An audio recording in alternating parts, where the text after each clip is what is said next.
So you guys, do you guys hate me for having us read this? Yeah, I didn't really like it. To be honest, I did not enjoy myself. Can I try, or I didn't say that. Can I try something real quick? You ready? Yeah. Here we go. All right.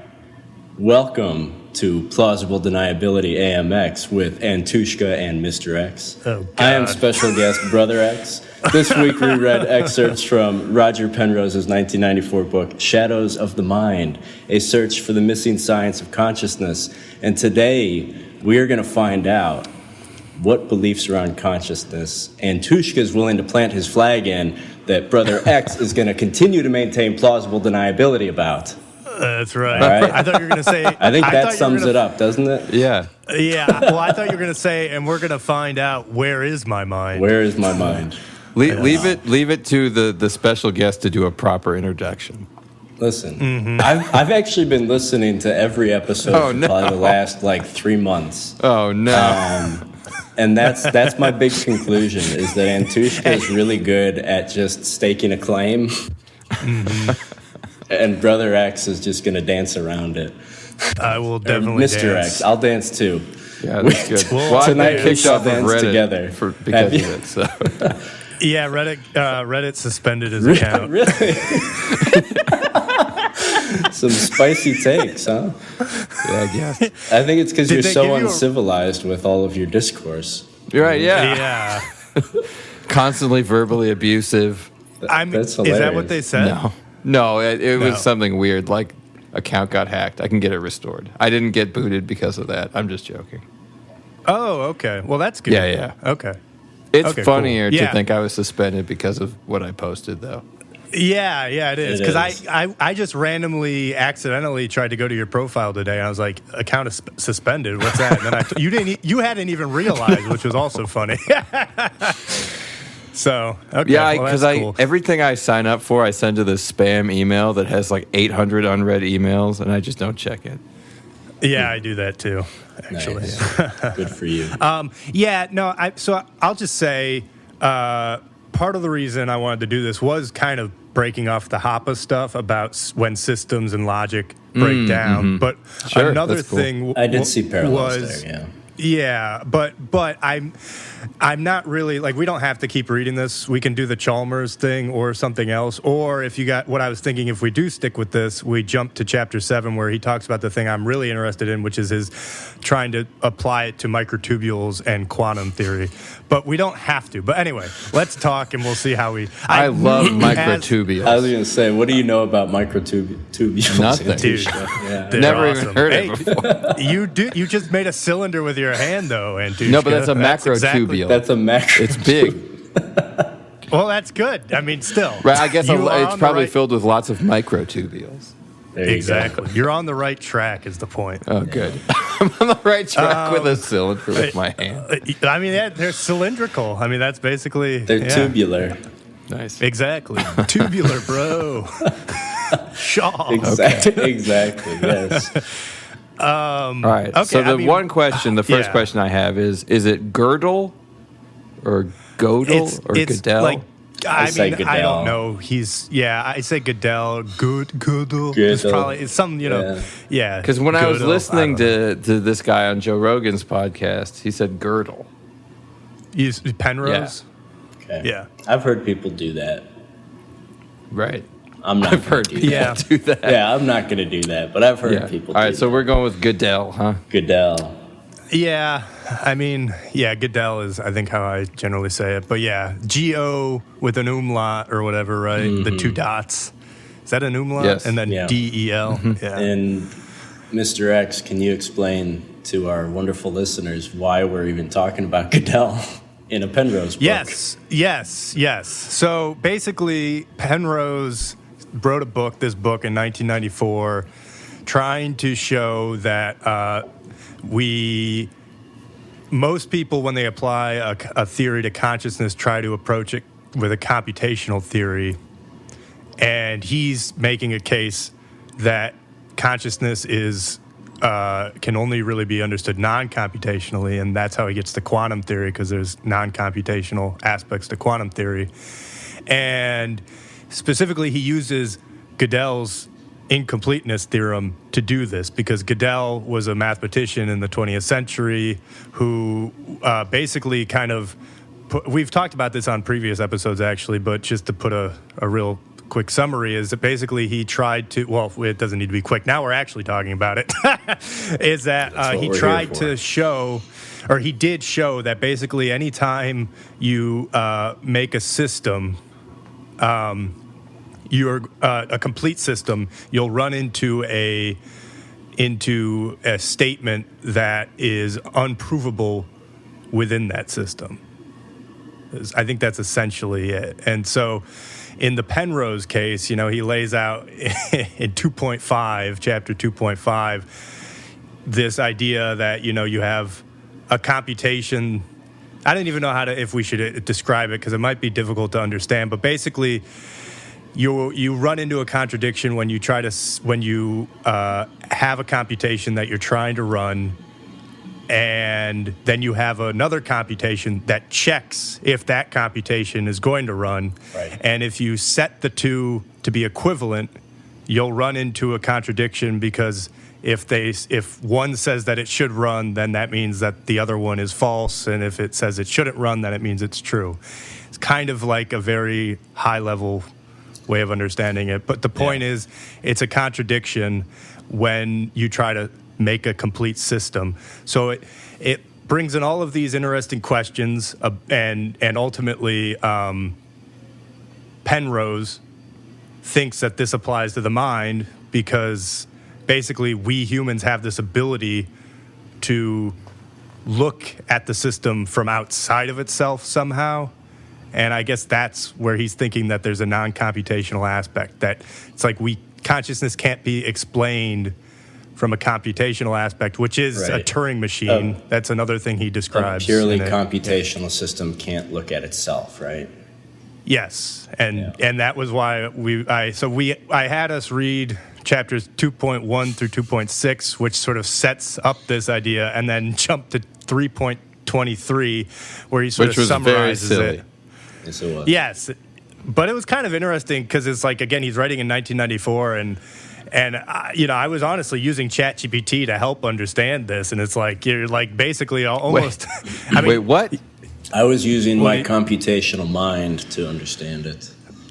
Well, I was having a dialogue. I was having a dialogue with ChatGPT, and it was just making me think how it's also funny because this guy's basically, it sets up him having a dialogue with ChatGPT also. Yes, right. He does, but a much more. A much better version of ChatGPT, like 69 or something, I think it's ChatGPT 320, actually. 320. 432.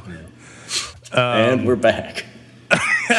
We didn't record any of that talk, by the way. I know. Okay. Everybody will be just confused. Sorry. Never mind.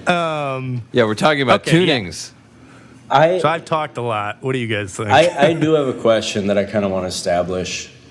Sure. Just how to refer to some of these, like, what do you even call them? The algorithms that he references, just with all the letters and superscript and subscript, and then in chapter 3.23, there's a lot of I don't know if they're even Greek symbols or not, but I don't know how to say these things. So sigma of n, m. Right. If you see like f and then parentheses n and parentheses, that's f of n, basically. Right. And then sigma was the big. I think he was using that. Omega. I think he was using that. Okay. Greek. Yeah, because he was using some Greek. The star. Yeah, the star. The Turing sentence was that the two-pillar thing, which again is just a computational sequence, is my understanding. But I don't even know if we need to get into the details of that. It's more I wanted us to read it because of this idea that I think is interesting, that all these smart mathematicians in the 20th century came to this conclusion. And actually, one of the things he talks about is they were leading up to this. I mean, he used this thing called Cantor's diagonal argument to establish this, which was basically the recursive element to Godel's proof, when you have it point back and make the two arguments equivalent, that's what leads to this contradiction. And Cantor died, at the end, I think early 20th century or end of 19th, I can't remember, but he was more of a 19th century mathematician. He had already come up with this paradox he was the guy that, I think, Brother X, you gave me a book, or you had a book that introduced me to Cantor, because he was the set theory guy. He basically sort of codified set theory and then had this paradox with what's the set that contains no sets or something like that. Anyway, people hated him, set and that he went crazy. Contains the infinite number of sets or something. Yeah, something like that. Yeah. And then Turing was kind of going itself. Right. And then Turing was going after a similar paradox, and then Godel just sort of, I think, did it in the most solid way of proving this. But people were building up to this, and my point is, we were at almost a height of rationality, and then lo and behold, the smartest people figure out that actually you can't have a system that's not going to have a contradiction. Right. And one of the things that Hoppe was all about was let's start from a base system. This is the only way to do things, is you start from basic principles and you build up. But what happens what does a political paradox look like, I guess, is kind of one of the things I was trying to think about. Yeah, well, and I think when you think about that, when you try to draw an analogy to politics, other types of systems, let's just say, but politics for sure, something that humans are involved in. Maybe this is a dumb way to think about it, but if you're, when he's talking in that dialogue with the AI, and they're talking about sort of the family, the group of robots, and how they kind of collectively come to these conclusions together, and their reasoning is all perfectly sound. Right. Obviously, some of the flaws in a human system is that if we are considered the computational components, it's not sound, right? And I think he was making this point at some point, but I was a little lost. But that there's sort of the computation that happens, but then there's also the understanding of it. Yes. And that's where it can sort of totally go off the rails, right? Yeah. Sorry. Yeah. The point about understanding, I think, it's a crucial point, and he talks about it in a lot of his interviews too. And he poses the question a lot about what understanding is, and I haven't yet gotten to anything where he explains clearly what it is. But there's a bit that I have highlighted with some notes on it where he's talking about the understanding bit, because he's describing Godel's theorem, suggesting that there is no formal structure that can prove that a structure that an algorithm will go on infinitely. There's no way to formally prove yes, an infinitely generating algorithm. Right. That's when he was Right. Sorry. And then he talks about how there's an implication to that, and the quote here is this may seem a pessimistic conclusion, for it appears to imply that there are computations that never stop, yet the fact that they never stop cannot ever be rigorously mathematically ascertained. However, this is not at all what Godel's theorem actually tells us. What it does tell us can be viewed in a much more positive light, namely that the insights that are available to human mathematicians, indeed to anyone who can think logically with understanding and imagination, lie beyond anything that can be formalized as a set of rules. Rules can sometimes be a partial substitute for understanding, but they can never replicate it entirely. So to me, what that is demanding and what I'm looking for is, that's cool, I get it, but what is understanding then? What are we talking about? Well, what is understanding? I think it's the ability to maybe reproduce. That might have something to do with it. It's like if you understand something, then you can reproduce it. It seems right, but presumably the AIs can reproduce things. Yeah. Right, but sorry, go ahead. Go ahead. Brother X. You have to start bleeping it out. I mean, what you're the passage you're bringing up there that where Penrose is describing this, what I take that to be about, and I don't know if this is what everybody's understanding of understanding is, but I take it to be about understanding in the sense of sort of being able to fill in the gaps, basically. Mm-hmm. Like taking a leap and saying, based on this, I understand this to be true. Which I don't think is when you use the word understanding to most people, I don't think that's typically what they're thinking about. Right. It feels like a very specific definition, which I think is useful, and again, it's one of those things that I think we still understand to be true about to be a shortcoming of computers and artificial intelligence, is that things are still stuck in whatever is programmed and the computations that happen, and they don't move beyond that. And right. I don't know if it's just the shortcomings of the human brain, but it's like we have to be able to jump beyond that because we can't make all these computations in an efficient enough way to operate without sort of developing a sense of just understanding where we, based on what we've seen, what we've experienced, what we've, known, what we've tasted, we take certain things for granted, right? Right. Yeah, and I should addendum when I say reproducibility is a part of it, I should say. It's not everything, because I agree. Yeah, you're right. Computers can reproduce things and stuff. There's a reflective aspect to understanding. I think understanding requires consciousness. And actually, so what you're saying, maybe I should say BX. That's what I'll start calling you. BX. BX, sure.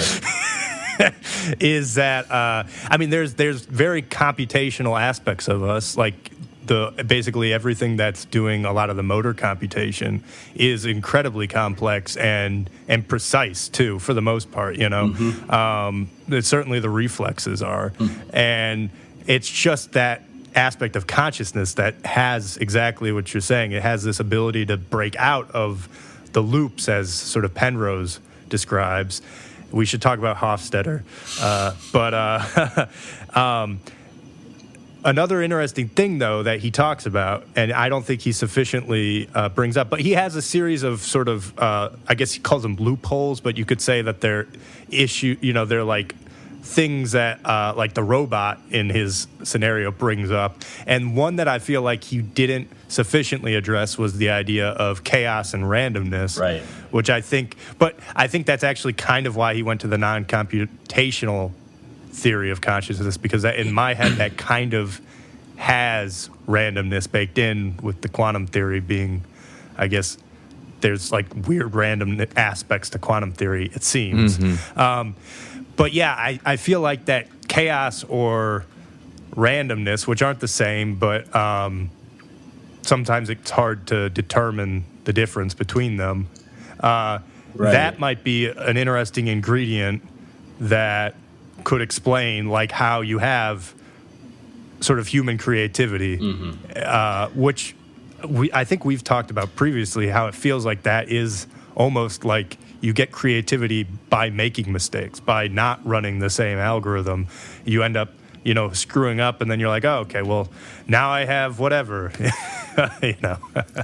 now I have a cool solo. Right. Maybe I'll start doing hammer-ons and pull-offs. I mean, there's no way a robot could have thought to do that. This might be an oversimplification, but I've always understood sort of the way people talk about chaos and randomness to be sort of in a similar vein to how they talk about divine intervention. Just in terms of, it's like, this is sort of the missing ingredient that we can't explain. And so I'm going to explain it by saying we can't explain it. Like divine intervention, right. It's outside of humanity, right? Chaos and randomness it's a glitch in the system, and again, I know that's probably a gross oversimplification of I haven't ever delved deeply into like chaos theory and how randomness affects systems, but it's those are things that always come in when we get to a point of like, I don't know how to explain this anymore. You had that book on chaos. I did. I was looking for that last night. I think I must have gotten rid of it, unless you took it. But you don't have it, do you? I took it at one point, but I don't think I still have it. I'll look. Yeah, check your shelf. Yeah. I definitely don't have it. I've definitely stolen many of your I know. books. I wrote. I meant to look. I wrote because it was an interesting book because it had excerpts from larger works. So in terms of like if it's something that anyone ever wanted to delve more into, that book, it's not like you'd have to read a whole book. It tells you like read this chapter, this chapter, this chapter. Right. I tried to read that when we went to England. God, 9 years ago now. Yeah. Where does the time? No, I mean, but there were some interesting articles in there, and yeah, I don't know. I don't remember what it was though. I think I wrote a paper about some of the articles, so I probably cited it in there if I ever want to look back and figure out what it was. But yeah, check your shelf. Yeah. Check your shelf. No, I did. I thought you said check yourself. Sorry. No, check yourself. Check your shelf. We have fun. You better watch your shelf. Antushka, you look like you're just having a horrible week. I'm okay. You're okay? You hanging in there? I don't know. To me. It feels like it's what I'm missing, and maybe you can help me. Maybe I'm not seeing the totality of it.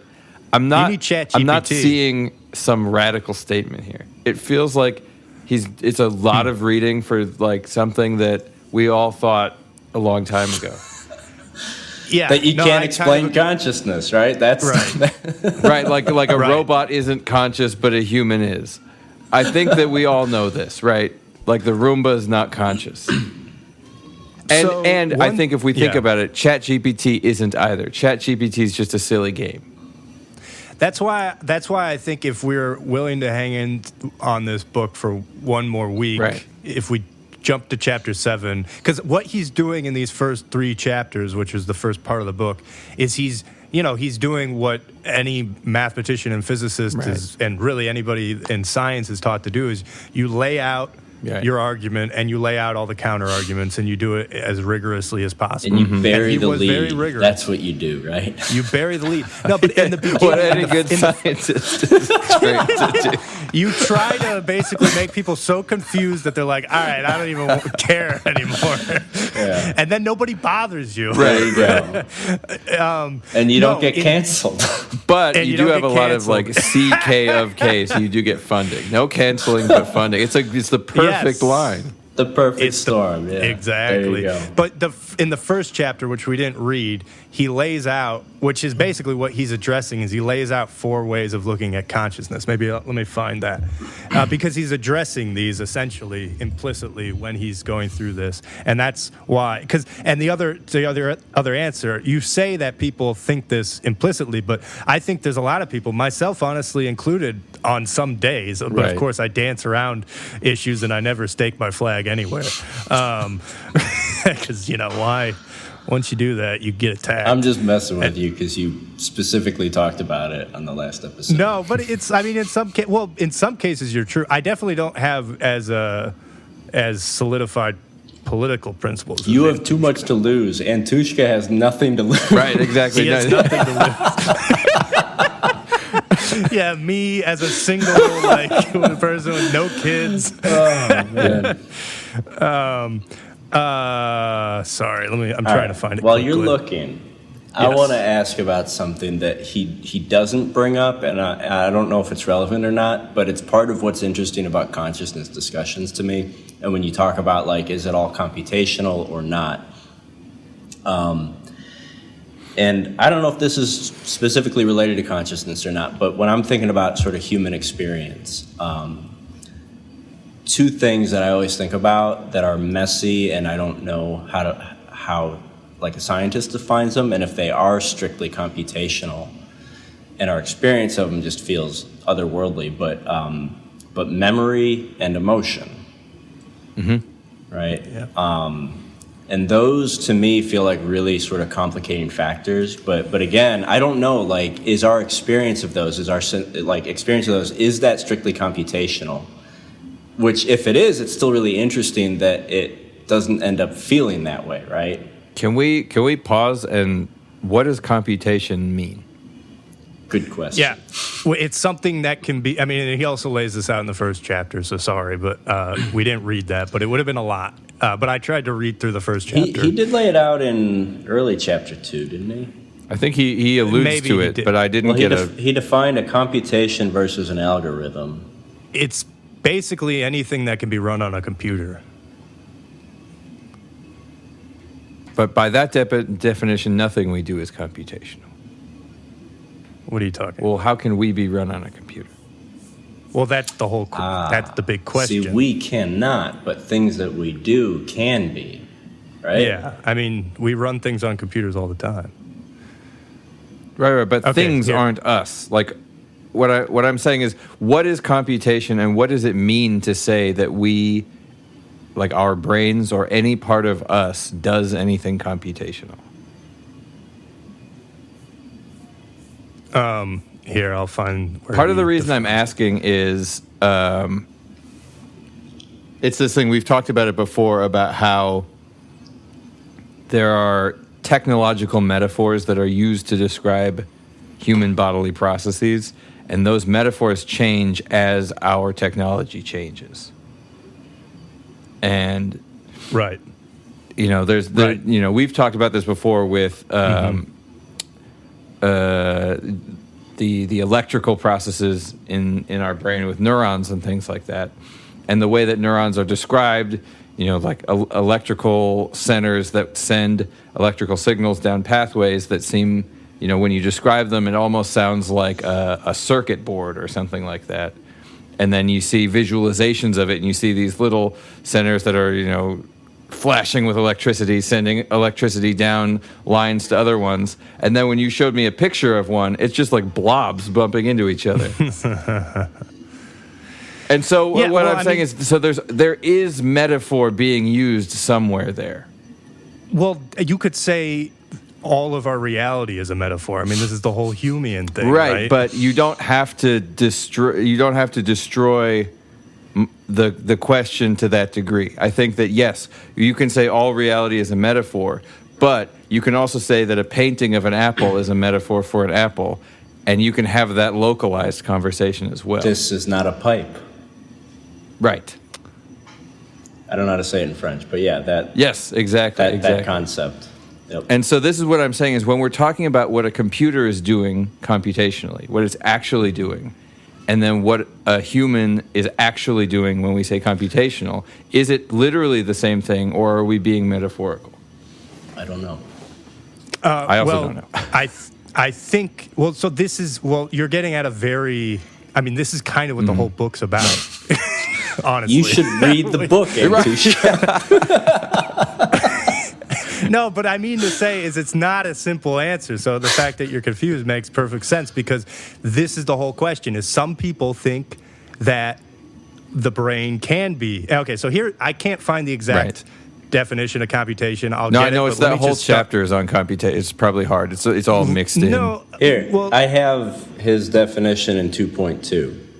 Okay. He says, by a computation or algorithm, I indeed mean the action of some Turing machine, i.e., in effect, just the operation of a computer according to some computer program. right.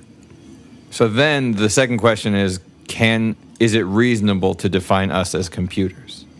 I mean, this is the question. You should read the book. You're getting at the central question. Okay, so let me read the 4 things that he thinks that people define consciousness as. Okay. I think this will clear some stuff up for everybody. I hope so.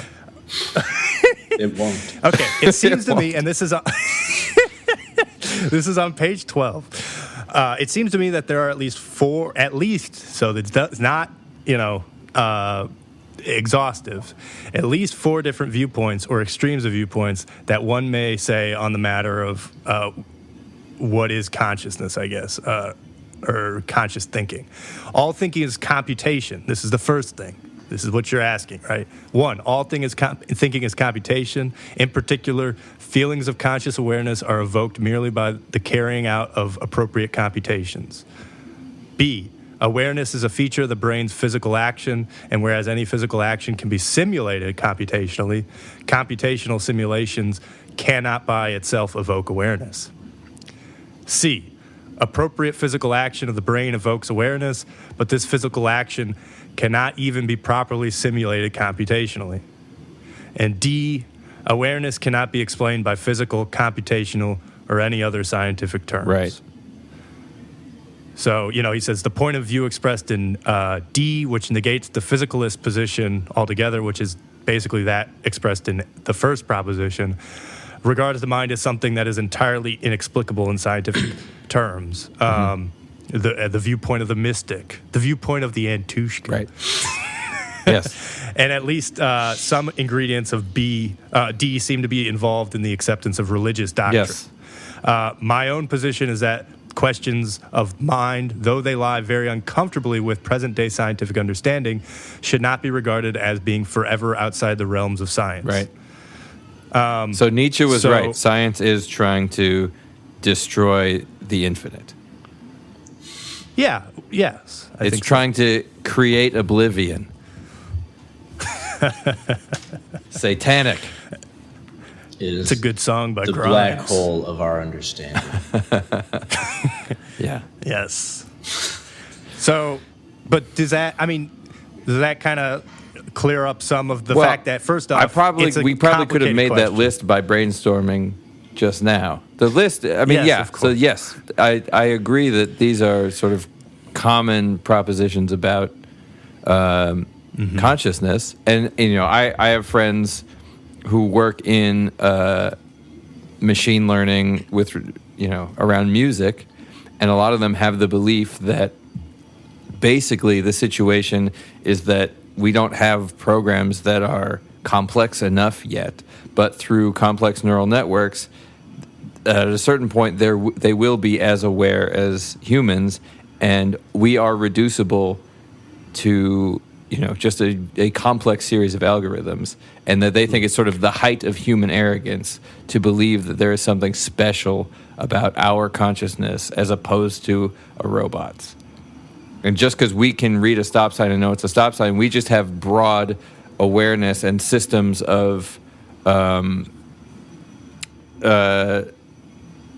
sort of seeing like and unlike things, so we're able to build context and use context as clues. That sounds like computation. Yes. That sounds like a theory that it's all. Yes. Yeah. They're computation extremists. Right. Yes. Which I would say is maybe not arrogance. It's just an It's sort of just it's an understanding, or it's a perspective that there's something next to the computation. Mm-hmm. Not necessarily that makes us special, but it's just, okay, we've understood, we've started to understand computation, and we've started to see how we can build complex computation that builds on itself even, but that there's maybe something else that's also going on that we haven't figured out how to manufacture yet, Right. I think that's still possible without saying it's the kind of the hybrid view. Without saying it's arrogance or that it's something special. Just, I think you could acknowledge that maybe there is something next to computation that's also happening. Mm-hmm. I don't know. Well, I don't have like the idea that perhaps even if we make very complex algorithms for computers, the lights don't turn on for computers. Right. I think we have to acknowledge that possibility, right? Well, and that's essentially, I think, what that's the Sam Harris nightmare, right? That he used to talk about all the time. Well, maybe, but I think that's what Penrose is saying. That's when he's saying that there's a non-computational aspect to the brain. Mm-hmm. So that's Chalmers' thing too. Right. So I think it would be very interesting to read Chalmers. I don't remember if it's simpler or not. Well, so I didn't. Did you realize that Chalmers was a student of Hofstadter's? No, I didn't. Yeah, I didn't. And when I was reading that, I didn't know who Hofstadter was. Yeah. So, Antushka, Douglas Hofstadter, the Godel Escher Bach. Do you know Godel Escher Bach? Nope. I don't know any of this stuff. It's funny. The older I get, the more I go back and I try to read the book, and then I just get angry. I like, God, it's so whimsical. I'm just becoming such a crotchety old man. You know what's funny is when I was reading the dialogue in Penrose's book between the AI and it was too whimsical too, in some sense. Yeah, so it made me want to go back to GEB because I remember liking Hofstadter's whimsy. And I remember thinking, like, this is what happens when a scientist tries to write fiction. That's what I thought, too. Like, this is not... He's trying to be fun, and he's really not fun. Yeah. Like, he's... No, yes. Yeah. It's like... he's had, like, 3 sips of beer, and he thinks it's, like, party time. Yeah. No, I mean, he's a physicist. What do you expect? Come on. But that's also mean. Like, I don't know. No, I mean, but it's true. I think he would admit that. But I agree. It's like, and this is what I have trouble with Hofstadter's book, is there's just so much fluff in it. There's a lot of fluff, and it's like 800 pages, and it does not need to be 800. But, like, part of it is, I think that's, like, he's kind of trolling, or it's like the length is kind of part of the point. Well, yeah. We don't have to go down the rabbit hole, and I haven't gone into Hofstadter in a couple of years, but the thing I remember liking about it is you need to devote a lot of time because of the length, but the length to me is what I feel like he wrote it in a way that was long but easy to follow, easier than, like, I don't remember getting this lost in Hofstadter the way I did with Penrose. And maybe I've just gotten a lot dumber in the last 10 years. But well, no. Well, I don't think that's... I mean, maybe it's true. It's possible. It's very possible, all right? You have been drinking a lot. I've been working with children, okay? No. Yeah, you're becoming childlike in your meditations. That's right. No, I think it's just he's not this... I don't think he is this condensed, first off. So, like, Penrose is throwing all this stuff at you in a very, like, much more condensed aspect, even though it feels like it's not condensed, Antushka. I see your face. I see the face you're making. No. I'm sorry. I'm still stuck. No, I know. Way back. I'm joking. Where are you stuck? Where are we computations? Yes. Or are we dancing? Yeah, exactly. No, I keep reading 2.2. I'm like, I'm reading it again That's and again a really and again. Killer line. I think we have the title of the episode. Yeah. Are we computation or are we dancer? Yeah. There you go. Sorry. No, what are you still stuck on? I mean, I don't think we're going to get to the bottom of it. It's the computation thing, and it's like, so in effect, computation is just the operation of a computer according to some computer program, and I don't see how it's obvious that maps on to our brain processes. Like, I don't consider electricity moving from a cloud to the ground a computer program. We have had this. I don't know if it was the debate. No, we have. I know, and it's just like, yes, I don't get it. It doesn't feel like it's fair to jump from that to our brains without a lot of explanation. I think that first off, it requires, I mean, this is where I can sound douchey, but it really is exactly that, is you just need to read more about neuroscience and what we understand about the brain to see that there's a lot of evidence to the fact that there's an A plus B equals C sort of like thing. But to me, it's obvious that that's just our explanation of what's like we can draw A plus B plus C about anything. Right. So we're simulating a computer in our description of our brain. Right. No. Yes. We design computers as the description of how we understand the brain to work. Sure. Right. But would you call something like a lightning strike? Is that computation?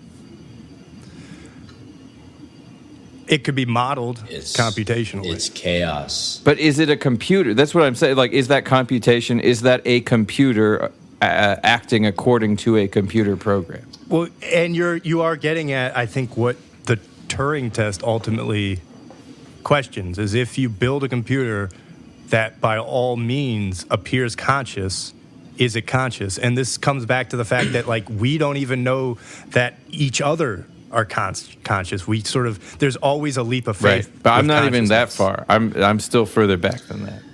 But I'm telling you that I think it goes to that, which is why you're confused. We do build weather models, right? Mm-hmm. Right. Those run off of computation. Right. I don't know. Does that mean anything to you, Antushka? What I'm asking about is not the painting of the apple, but the apple. The apple, right. So I'm saying, is the lightning strike itself computation?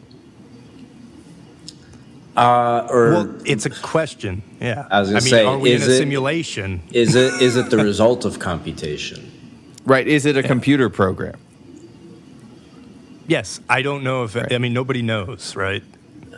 You're going to be stuck at this, I think, until you die, is my point. Yeah. Well, because I'm not even clear that it makes sense. Okay. So here, to me, it feels like I was listening to that silly Terrence Howard, Eric Weinstein, Joe Rogan episode. I don't know, Yeah. Brother X, if you are aware of this. Some guy who claims that that mathematics is all wrong, and we're thinking about it all wrong, and actually 1 × 1 = 2 because of some stupid principle. It's very silly, but... Because anytime because if you're trying to relate mathematics to reality, that's actually the one thing I kind of see where he's getting at. If you try to relate mathematics to reality, Right. then you never have he's one making thing. Trotsky's argument from... Well, I don't know, maybe he is, but that's not even what I was thinking. If you never have a multiple of something in reality that equals itself. Right.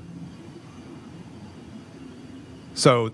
That's Trotsky. But The anyway, sugar, sorry. the pound of sugar isn't the pound of sugar. A doesn't equal A. Right. Or that's you. Is the lightning strike a computation? You are Trotsky. Sorry, okay. Sorry. No, I'm is the lightning derailing you. strike I a lightning apologize. strike? Oh no, I froze. Hang on. You froze. That's a... That was an epic freeze. Now I'm That completely was sidetracked. I can't rember anything what I was talking about. Why did I bring up Terrence Howard? Yeah. No, it's okay. Sorry. But I had something I was going on with this. I don't know. I can't remember. It's gone. I suck. I suck. I'll try and retrace. Maybe I can bring it back. I can't. Well, so compute. yeah, because we were talking about like, is a lightning strike or a computational, and where you're stuck with all of this, and yeah. So That's okay. I think, and again, we can't solve this. I'm not nearly smart enough.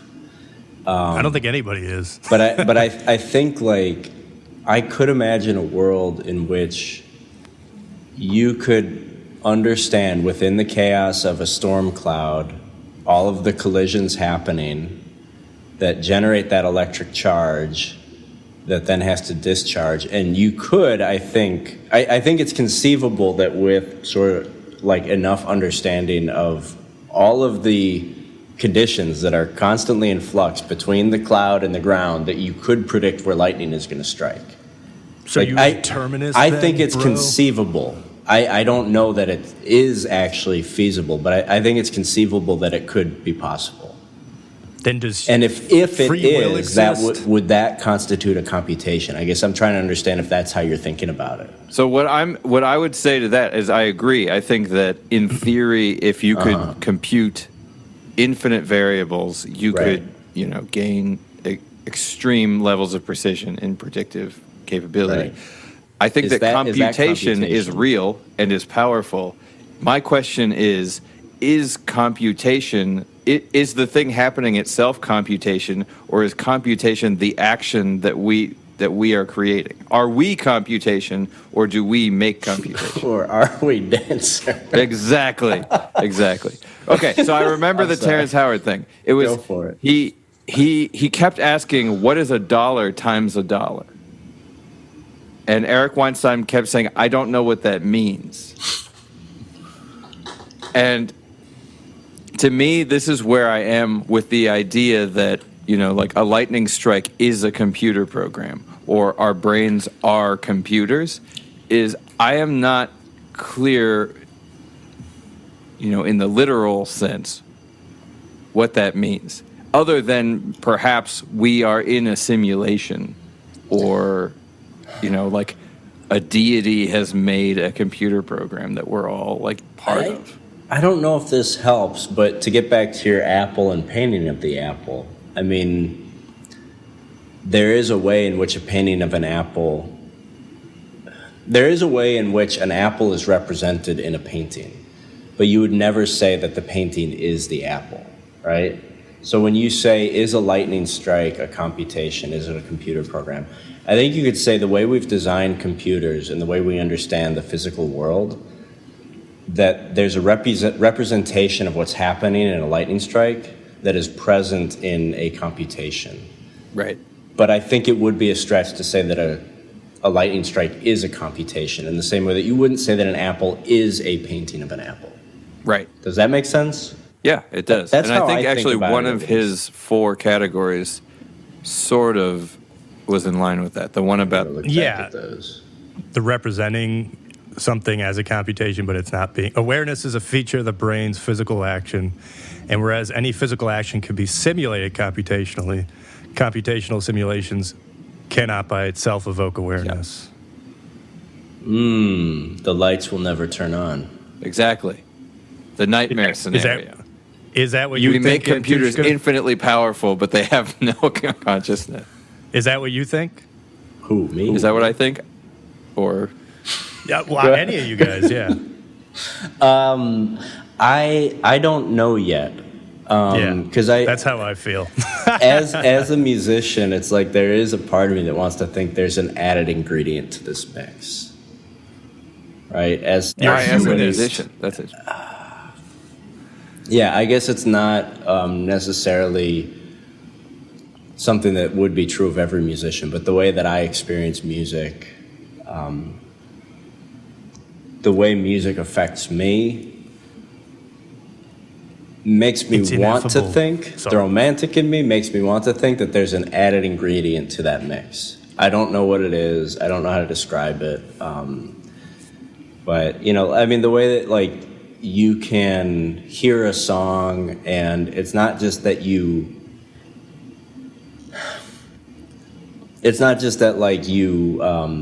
think maybe about a past memory, but you can like literally feel a past emotion. It can take you back in a way that just, again, it could be just my limited understanding, but it feels beyond computation. Right. Well, I know think that's a the cop point out, is that. Well, no, but I think that's kind of the central thing is experience being feels beyond computation, right? It feels that way to me. Yeah. Oh, shoot. I think to many, yeah. My audio stopped recording at a certain point. Is mine still going? I even turned off the browser. I don't know what happened. I had to drop out. Mine is going. It's okay. So we might have to patch it with the video. Yeah. With the Zoom audio. Worries. Yeah. I can do that. Thank goodness you're recording. So, yeah.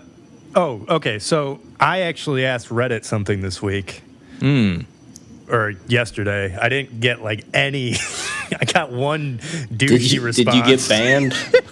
I didn't get banned. I've been banned from about 5 or 6 different subreddits. Yeah. No, I mean, I wasn't that is so promoting the bizarre because you are incredibly like cordial and inquisitive and like I just. Yeah. If there's going to be any discourse or debate, I would want everyone to take the approach that Antushka takes, to be honest. Well, I don't think they like it. Apparently not.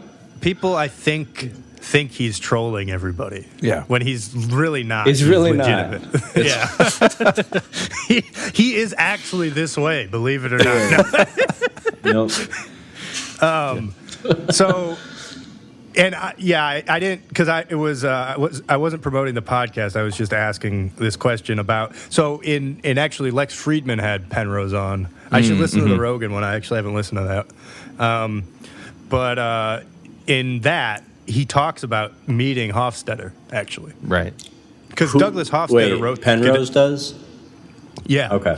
He wrote Hofstadter. They're about the same age. Hofstadter actually wrote Godel Escher Bach in like 77 or 79 or something. He was like 32. Ago. He was like my age. What the hell are we doing? You're not pissing people off. That's true. Or we are, actually. You might be just pissing me, mom that's off. I don't know. Yeah, that's true. Yeah. Well, yeah, that's Mother definitely X. true. Mother X. X is definitely gets pissed off by me. All right. Okay, so basically in it, he says something very interesting, though, where he feels like Hofstadter is misinterpreting Godel's theorem. And he thinks that the reductio ad absurdum to Hofstadter's conclusion is that numbers are conscious. So I was trying to understand how they got to this. I mean, that's neat. That kind of brings us into like numerology and cosmology in a wild way. I mean, thought you would I kind of love it. Yeah. Well, so, sorry, what do you... I was going to say, that makes me Brother think, you guys, if I remember right, had a conversation about sort of following things to their logical conclusion. Yes. You know, which like reductio ad absurdum, like that's following something to its absurd conclusion, right? Is it fair to say that if something has an absurd conclusion, that the journey to get there is, like, everything about it is invalid? Because I guess, again, I'm just thinking about, like, if what we are is computation, I feel like there's so many errors in the code that throw a system off before it can reach its conclusion, that the conclusion almost doesn't matter. I don't know. That's probably a step too far, but I mean, do you understand what I'm saying? Does that make any sense? Well, I think it's the chaos element, Okay. which is why, don't you think, like, if there is a computational aspect to us, maybe it could be explained, I think, and again, Penrose disagrees, it seems, with the idea that there's like a randomness aspect to us, though. Like, almost the algorithm has a built-in randomness. I don't know. Which is why it's like you end up taking kind of creative paths, I guess, and end up making mistakes if you try to follow something as reductively as you possibly can. But I don't know. Actually, now that I say that, I don't know if that actually really addresses your point. Because I mean, what are you? I don't know. I guess my point is, I'm hearing you express that maybe Penrose's argument against what Hofstadter is presenting is that if you follow it to its logical conclusion, it's absurd.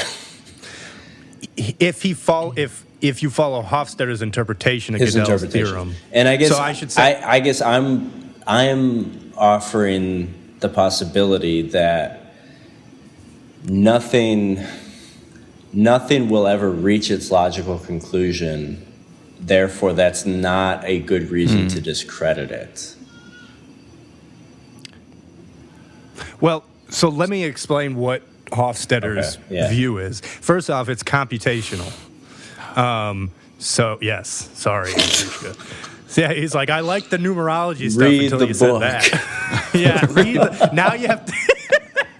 Now you have to read Godel Escher Bach after this. I'm not going to have time to do any podcasts. We'll talk to you in 2 months, all right? Yeah, right. So I'll just read what I posted. I only had one person respond. I posted it on Ask Philosophy. I tried to do it on Ask Math, and they said this isn't related to math. I was like, okay, do you know who Godel is?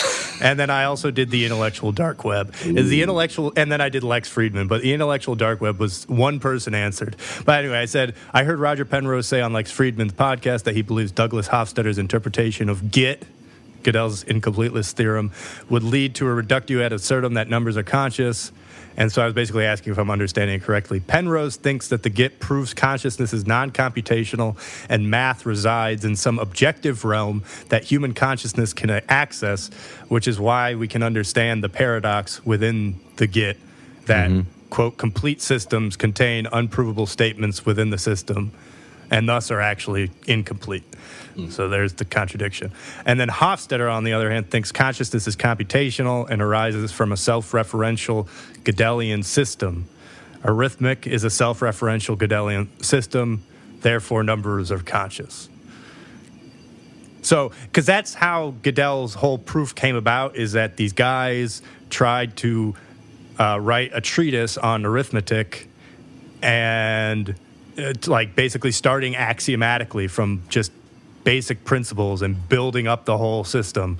And then Godel's response to this was like, look at what happens. You'll come up with a statement that can't be proved within the system. And so Hofstadter's using that. My interpretation of Godel Escher Bach, it's been a second since I didn't even read the full thing because I got frustrated. But my understanding from what I did read is he thinks that you have these things, strange loops, these systems that are recursive. Self-referencing systems, which again is where the paradox in Godel's proof comes from, is when you have a variable essentially that references itself. And he thinks the brain is doing this through the number of neurons, which I sort of actually subscribe to, and thus any sufficiently complex self-referential system, you'd have consciousness. And I think that's where he gets to. I think that's what I remember, but I also haven't read it in a while and didn't finish the book. Yeah. So, I don't know. I thought that was kind of interesting, though. But yeah, I'm not actually certain about this. Oh, and then I'll read you the douchey comment.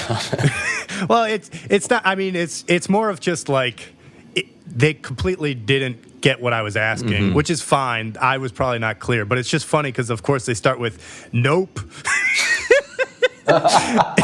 If you say an A is B, consciousness is computational system, that doesn't mean all B are A, which, of course, I agree with. That's not what I was saying, though. Right. But that was what I was trying to understand, if that's what Hofstadter was essentially saying. Right. The second get, which is, I guess, the second, there's a second version of the Godel's Incompleteness theorem. Verses about axiomatic systems have at least powerful... Yeah, and then there's a bunch of, typos in this, and honestly, I don't know if I should even read it. But the point is that he's saying no one has proposed an axiomatic system of consciousness, so we can just speculate. If we had one, we could prove stuff. We just can't... if we had one, we could prove stuff. We can just speculate. It doesn't make any sense to me. Anyway, I don't even know if it's worth delving into this. I just thought it was kind of funny that I only got one response. Did you respond and did you argue with him? I just said, I think we're talking past each other. I completely agree with what you're saying, because it's basically saying, at least a powerful arithmetic, and says they have to be either incomplete, at least can't prove their own consistency, or inconsistent. That's what Godel's proof is saying, which I completely agree with. That's it. If consciousness is an axiomatic system at least as powerful as arithmetic, which is an assumption, it may not be, then from the second incompleteness theorem, we know it's either incomplete or inconsistent. It can totally be complete and inconsistent, and everything would be fine as far as what we know about the system. So they're basically just explaining what Godel's proof is, which I understand, but they weren't really approaching the Hofstadter question. So I said, I completely agree. All I'm wondering is how Hofstadter's interpretation of it ends up at, quote, numbers are conscious. Because Penrose admits when he talked with him, Hofstadter said, yes, I think numbers are conscious, allegedly. And then they just said he ends up with that interpretation by being wrong or by assuming stuff that's not proved. I'm like, okay. And then I said, thank you for your perspective. Shouldn't have said that. Well, I don't know. I love the idea that numbers are conscious. Yeah, of course you do. You mystic. Right. And Tushka's on board now. We're reading Godel Escher Bach next week. Okay. God, yeah, for next week, the whole thing. The whole thing. God. Just cancel all your plans, all your lessons, call in sick. Yeah. Go to a motel, get your family. Smoke some cigarettes. Yeah, I got to chain smoke. Stock the freezer with lean cuisine. I don't know. Lean, I like that. You don't want to get crazy. We don't want to get... Yeah, exactly. Yeah. No, not too high a caloric content. I'm just sitting there, Exactly. He did write another book called I Am a Strange Loop in 2007. That might be Hofstadter did? Yeah. I really like the translation book. That's my favorite from Hofstadter. That's right. You want to explain that? Because that was I mean, interesting. it's not really relevant, but sure. It's so, well, Hofstadter, he grew up like speaking French, and there was some poem he remembers from his childhood that when he became an adult, he like became obsessed with trying to translate it into English. It's a poem from like the 1600s maybe, some French poet. It's 28 lines, 3 syllables per line. It follows this very sort of like strict, clear form. And when he was obsessed with trying to translate it, he realized like it's really hard to translate it and maintain all the elements of the form. And are you also then maintaining the elements of the style, like linguistic style? Are you maintaining sort of the tone that's being used, like formal versus informal, the sort of like lightness and playfulness about it? And what he realized is that you have to sort of make compromises when you translate. And over the course of like years and years, reaching out to people and friends and acquaintances, he got 70 plus translations of this poem that he then compiled into this book and sort of grouped them up in like different styles of translations to kind of reflect again broadly on different approaches to the art of translating. Yeah, no, and I mean, really cool.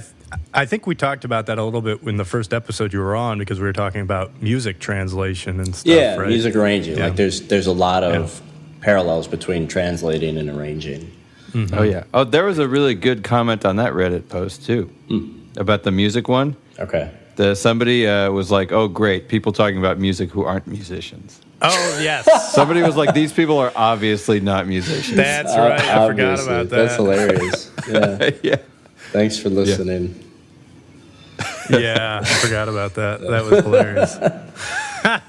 Reddit is an amazing and horrible place. Well, now we're commenting on consciousness, and we're not. Whatever. Well, I'm kind of. You're something. Yeah, you're something. Yeah, I'm doing something. I'm nothing. You're nothing. I'm not even a musician. You can't comment on anything. Oh man, you're just a dancer. Okay, last callback to that. Right. Yeah. Okay. Well, so are you guys okay with trying Chapter 7, or do you want to try the Chalmers article instead? I mean, Antushka, I'll let you speak. Quantum theory in the brain. I'll let Antushka comment. I mean, like I'm world weary just reading that.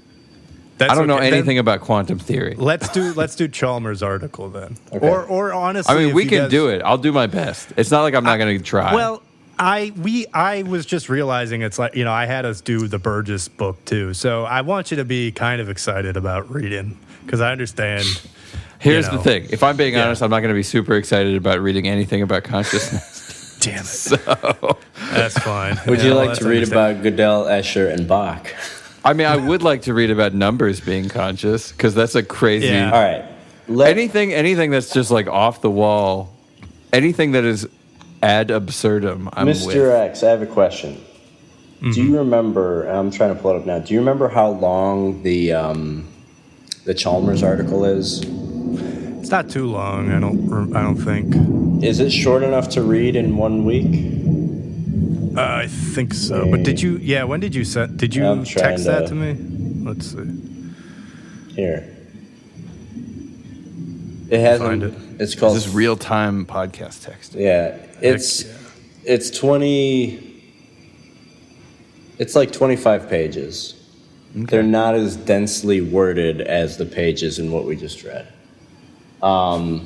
I don't think it's mathematically technical. I don't know if it's philosophically dense. I don't remember. I read it in college many years ago.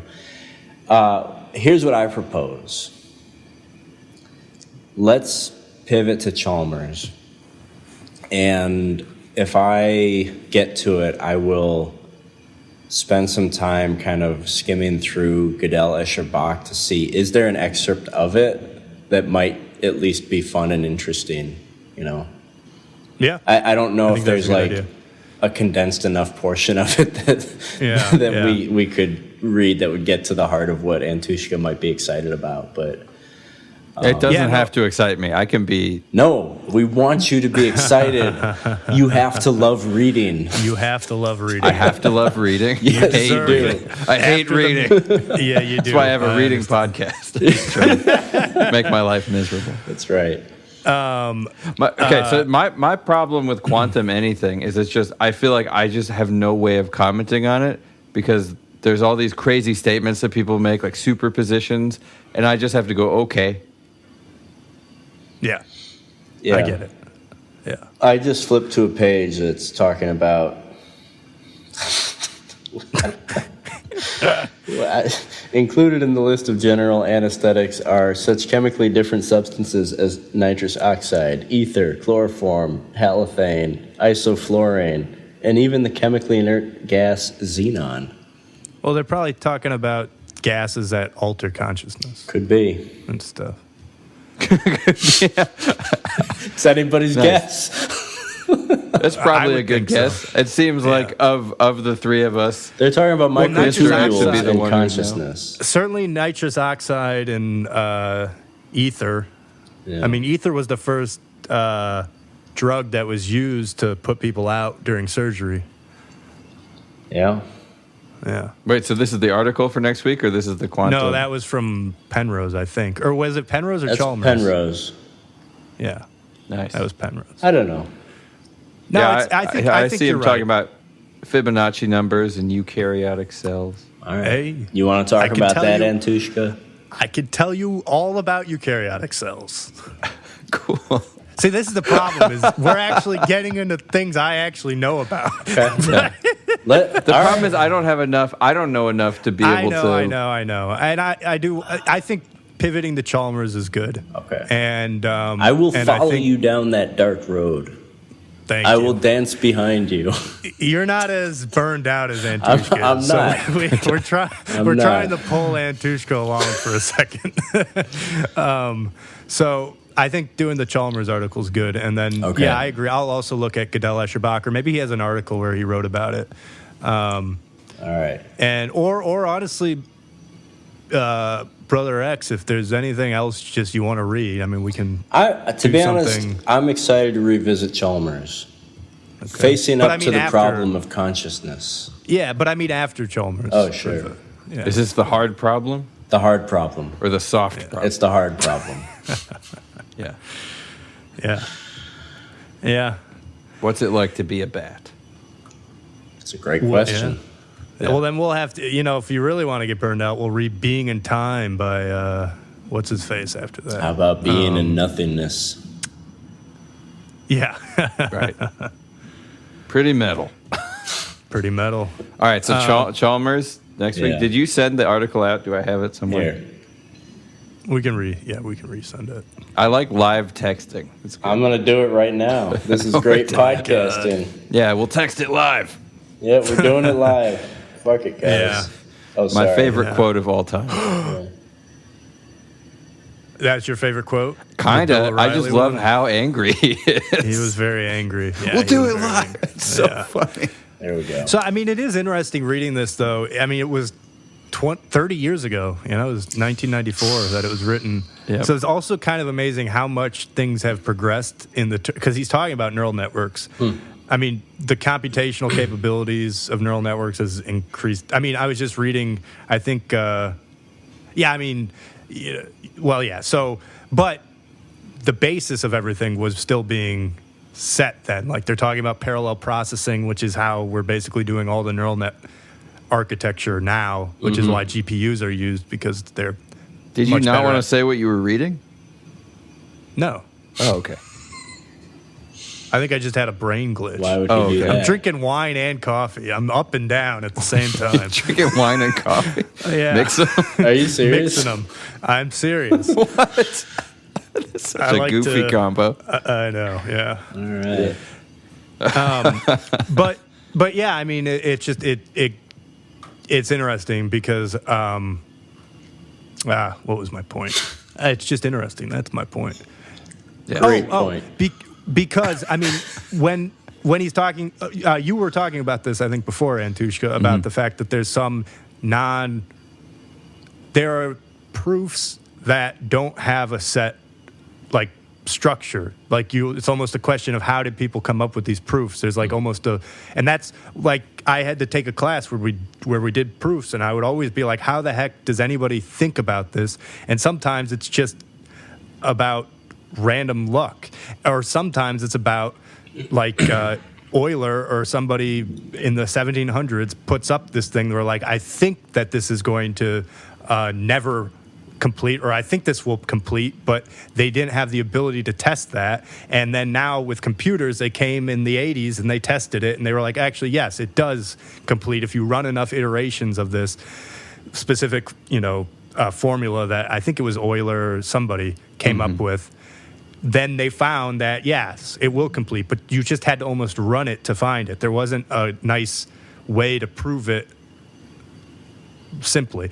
And so I thought that was an interesting point. I don't know why. I just wanted to comment on that. Okay, we can finish, though. Okay, we can finish. Okay, cool.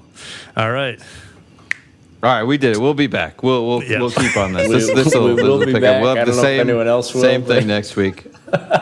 We don't know Don't if anybody tell else them will. that. We'll reorder the words. We're actually reading scripts. Okay.